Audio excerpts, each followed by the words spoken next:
Hey, Shalom, Shalom, one start off souls by giving no praise to How, Bashem, Yahshua, Bashem, Kwadash, the but honest apostle of great most and honest you brothers doing the work of the most in truth and in sincerity. Yahweh's raw name of whom the word Ignorant calls God, Jehovah, Yahweh. His raw name is Yahweh, and the son's true name is Yahweh Shai. And when we pray Yahweh, Ba Hashem, Yahweh Shai, Ba meaning in, Ha meaning the, and Shah meaning name. So Yahweh in the name of Yahweh Shai. Saw this one yesterday. I kind of wanted to do a bit of research into these ICBMs that you have at the moment. Couldn't really get too much new information just purely because at the end of the day it ends up just being to some degree some saber rattling, and to other degrees the what's the word I'm looking for, almost like the Western media diminishing the potential power of these ICBMs that say Russia holds, for example, right? Basically, at the end of the day, America doesn't want to make it seem like Russia's weapons are too powerful. But then also Russia could also be trying to make their own weapons seem to be more powerful than they really are. So you don't really know what's happening. But you do hear, some of the statements that are made, and I find it interesting, right? So when you just compare just how puny, right, the would you call it, the previous weapons that have been before. What I mean, when you look at Hiroshima, that was 15 kilotons, and that was enough to kill 100 and what officially speaking, because once again we all know that this devil doesn't tell the truth when it comes to casualties of war. Any number he gives you should always add at least 10 at the end, right? But Hiroshima, I mean, that was a tiny little thing, 15 kilotons, right? And Tsar bomber, it's the largest ever tested in the world, right? And that was 50 megatons. So you see there, that's a huge, huge difference in the two there, right? Because this tiny little thing, and then this one was devastating. And in fact, one of the descriptions used for this particular one, for the Tsar bomb, when you sit down and watch the video where basically they were testing it, it basically said this, right? This is Joel 2, and I'm gonna start where are we gonna start? Start from the top, right? It says Joel 2 from the top. It says, blow ye the trumpet in Zion, and sound an alarm in my holy mountain. Let all the inhabitants of the earth, of the land, tremble, for the day of Yahweh cometh, for it is nigh at hand. And starting off with the apostle and down, that's what you're seeing happening all throughout the four corners of the earth. The Lord has set up his men, right, pursuant to Jeremiah 28:8. The prophets have been before me and before thee of old. The prophets are both against many nations, right, great kingdoms, right, of war, evil, and of pestilence. And that's what you're seeing happening right now. Once again, starting with apostles on down, coming out saying, look, man, this kingdom's done. This kingdom's done. Get right with the Lord, right? The Lord is about to destroy this place, right? And that's why people are starting to tremble, right? As always, when people will be in their lulled estate, not pretending that nothing is happening. But then when something happens, all of a sudden they want to send you messages. They're going to be like, oh, hey, by the way, hey, is this what you have been talking about, right? But that's what it says in Ezekiel 33:33. When this cometh to pass, lo, it will come, then shall it be known that a prophet hath been among them, right? So this is verse 2. It says, a day of darkness and of gloominess, a day of thick clouds and of thick darkness, as the morning spread upon the mountains, a great people and a strong, right? There hath not been ever the like, neither shall be any more after it, even to the years of many generations, right? Great people and a strong, representing the missiles, right? The nukes. Continuing on, it says, a fire devoureth before them, and behind them a flame burneth, right? So you think about just the how a new kids, right? Just think about that. It says the land is as the Garden of Eden before them, and behind them a desolate wilderness. Yea, and nothing shall escape them. Right? When you watch the video of them testing the Tsar bomber, right? Was Tsar, which is another way of saying Tsar or whatever. Basically, it's emperor, right? The Russian way of saying emperor, king. So you had a Tsardom. Here in the West, we have a kingdom, right? Over there, at the time, you had a Tsardom, right? So the Tsar bomber, right? When you contrast that to say Ivy Mike, Castle Bravo, you mean did this? This is insane. Now they do apparently have a new weapon, right? The Poseidon torpedo, right? It's been, as it's been called, right? Which is apparently 100 megatons. Now it wouldn't you rather produce a mushroom cloud, because it's a torpedo. It's not the design for it, from what I've read, is more for it to damage coastal cities, like to cause tsunamis and stuff like that.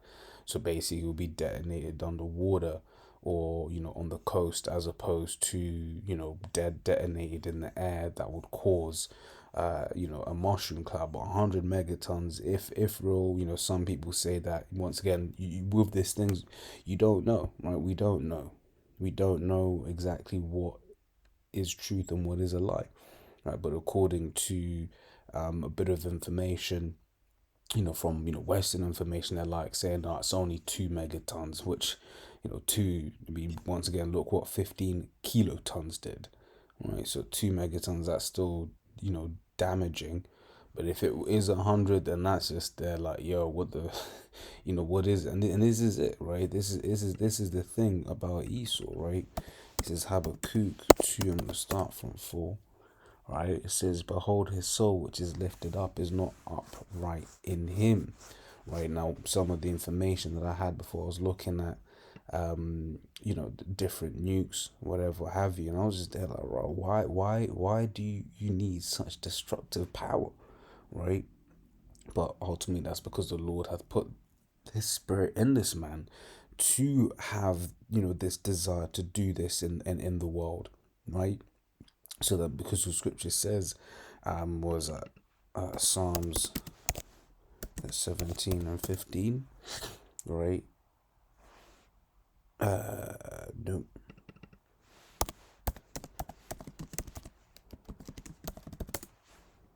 Psalm 17:13. Yeah, it was right up there. It says, arise, O Lord, disappoint him, cast him down, deliver my soul from the wicked, which is thy sword. Right. So this Edomite is the sword of the Lord, right? This Edomite is the sword of the Lord, and the Lord is using him, right, and his his weirdo spirit, right, to basically create these weapons. Because once again, when you look at some of the previous weapons, when you actually look at the Tsar bomber, right, it was a relatively small device, but then it was so damn destructive, right? But once again, what does the scripture say? It says Isaiah 54:16, behold, I have created the smith that bloweth the coals in the fire, that bringeth forth an instrument for his work.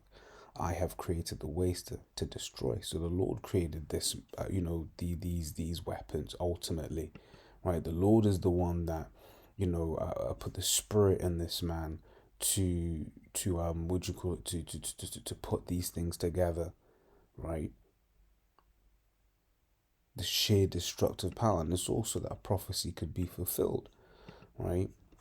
So this is from earlier on this year. It says, how deadly is Putin's nuclear Satan 2? Now, when you hear it labeled Satan 2, that this isn't actually what Russia called it, right? Russia called it the RS-28 Sarmat, right? Now, each bit of, as far as I'm aware, each bit of Russian military hardware has a NATO designated name, right? A NATO nickname, if you will, right? And it's NATO that called it Satan 2, right? So it says, recently Russia has successfully tested a new RCBM that is capable of launching nuclear warheads anywhere across the globe, but the Pentagon has said it is not a threat to the United States or its allies, right? Which And of course, they would say that, right? And in another articles kind of going into the fact that despite the because basically the nukes that are there already are destructive enough that this is just overkill, which even so this is in this article here, right? But that made me think of another precept as well, right? It says in a televised address following the missile's report launch, Russian President Putin boasted that the missile, officially called RS-28 Sarmat, nicknamed Saturn II, right, had no equivalents anywhere in the world and would make adversaries think twice before making threats against Russia. But just how much does the diabolically nicknamed? I mean, this isn't my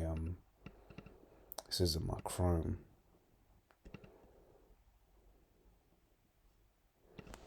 In fact, let me see if I can do this. No, I won't do that. But yeah, it says Rush has been the Slovakia. Well, this thing is awkward to use, man. I don't normally use Edge. Define. There we go. I hate when they bloody do that. Looking for a definition and it gives you that it's a different form of another word. Which one? Search with Google? Is it search with web? Right, definition of diabolically. Right, as a devil in an evil manner, his writing could be diabolically satiristic. Right, so not too much new information there. As the next generation of nuclear missile technology, Sarmat missile is 116 feet, weighs 220 tons, 200 metric tons. Been developing it from the early 2000s, and it can carry, right, 15 light nuclear warheads in an array known as a MIRV, multiple independently targetable re-entry vehicles, right? So basically, you imagine when it comes out of the when it's about to attack, the one warhead basically opens up and then shoots out smaller warheads, which they can then go to different targets, maximizing the damage radius. Okay, because even with the Sarmat, when it was first being touted, people saying that it can destroy all of France, all of Texas. I've not been able to find that information again. Some people are saying that no, that's not true. Once again, we don't know, right? We don't know. We'll just have to wait and see. But what we do know is, that there's gonna be a whole fleet that the Lord is gonna use to destroy the land that is called America, right? So if one of these can destroy France or Texas, which I believe they're similarly sized or something like that, but it was always France and Texas that were listed together in terms of this, right? But if that is true, it will basically once again go further in proving, right, what these what the priests have said, right? But that said, it doesn't really matter, what one can do, because we know what the Lord is going to use a whole fleet of them to do, right? This is Revelation 9 and where is it? 9:16, right? It says, and the number of the army of the horsemen were 200,000, and I heard the number of them, right? So now it says new time period, because when you read Revelation, the 9th chapter, right, it flips between time periods, right? And horsemen, right, referring to ICBM missiles, and 200,000, which is representative of the 200 million warheads, right? So even if one of these missiles can take out France, or in this case what matters in this context is, say, Texas, right? Ultimately it doesn't really matter, because the Lord is going to have 200 million warheads pelting that land of America, right? So you know it's just too much. It's too much, and that's why is it too much, because the Lord is making a statement, right? That this is what happens to those that live ungodly. This is what happens when you spill innocent blood, right? This is what happens when, you push out wicked vibrations throughout the entire world, right? Because we cannot, we have to understand just what kind of a nastiness goes on in that land, right? The things that we hear about and the things that we don't hear about. Okay. See if there's anything else in here. It was a decent article.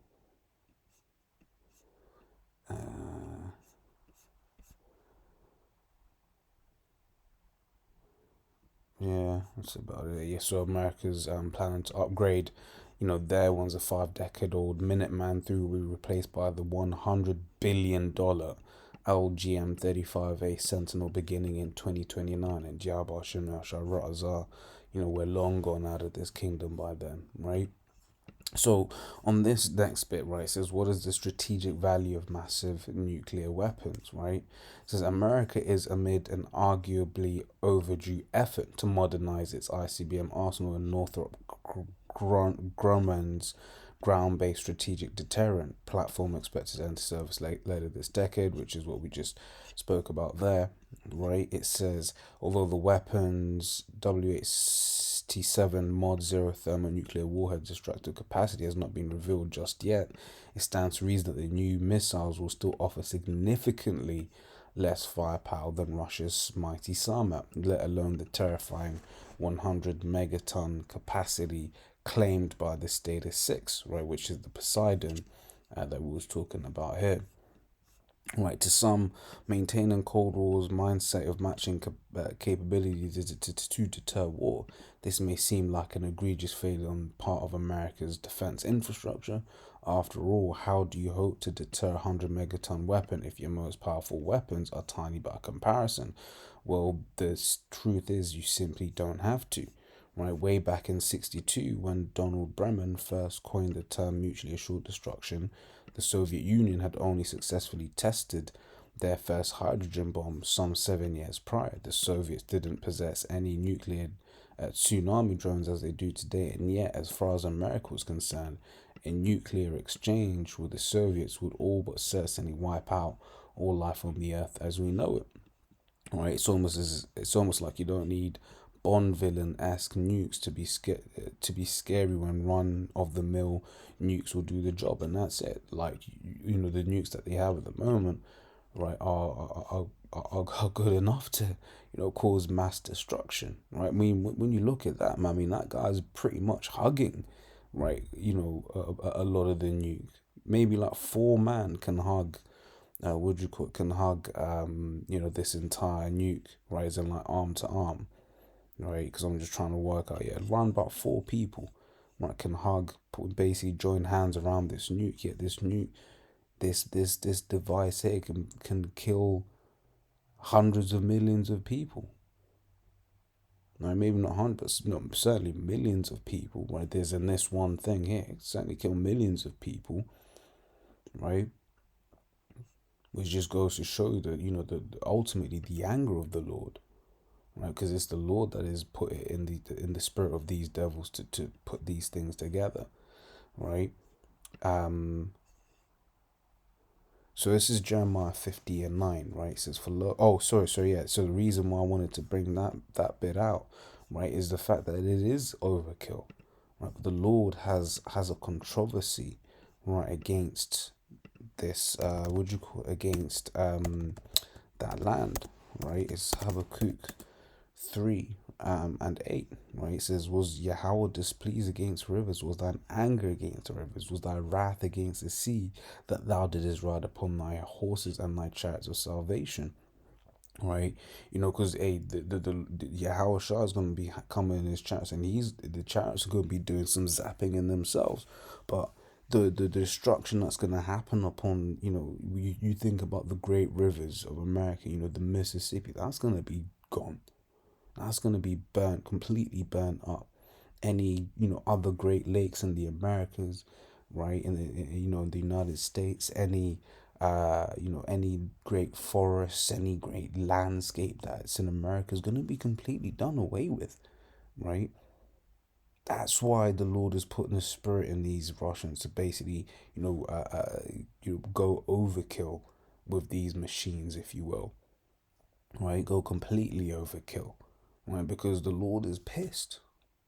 Right, the Lord is pissed, and he's making a statement. The scriptures don't say, right, that the earth shall reel to and fro, right, like a drunkard for no reason. Right, this is Isaiah 24:20 says, the earth shall roll to and fro like a drunkard, and shall be removed like a cottage, and the transgression thereof shall be heavy upon it, and it shall fall and not rise again. Right, so when these nukes are dropped, right, it's going to cause a large vibration, man. It's gonna make the earth to shake. That's, for instance, that's how they know that Kim Jong Un, right, that character, right, that's when how they always justify knowing that North Korea has tested a nuke, because they're like, yo, we measured it on the Richter scale, where we measured it on the seismology, the same way they detect earthquakes, the same way they detect what do you call it? They detect nuclear weapons tests, right? So imagine you can have all, as we read in Revelation, you're going to see all of those nukes hitting that same place.